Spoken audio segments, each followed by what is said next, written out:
Yes, the question is, where do you go forward? If you look at what he wants to do in the first 100 days, he wanted to repeal Obamacare. He failed. His travel ban is blocked, tied up in the courts. He did get approval, executive action, to approve the Keystone Pipeline. That's one from his border wall. Who knows?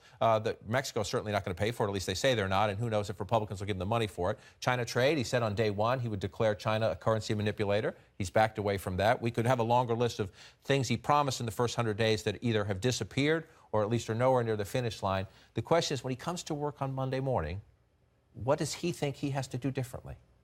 Well, the Keystone Pipeline permit was a promise kept. I mean, that's kind of been a little bit lost this week in all of his failures, because you really cannot overstate how disastrous Friday was for him. But the Keystone Pipeline was something, and he will move forward with various energy and various things that are related to jobs. Jobs. But, but all 35 of them for the Keystone Pipeline. The reality is, even if you talk to Republicans from those states like Nebraska, South Dakota, other places, the Keystone Pipeline, yes, they won it, but it's also a relic of yesterday. It is not a forward-looking agenda item. So they rolled that out pretty quickly Friday morning because they knew that the vacuum was sort of, consuming them here. Veterans are another thing, too. I want to point out there are a lot of people pushing him right now to jump on something that's bipartisan, and helping veterans and reforming the VA department is something that he could seize on, and they are definitely pressuring him to do that. The question is, what big legislative item? Of course, they want to move to tax reform next.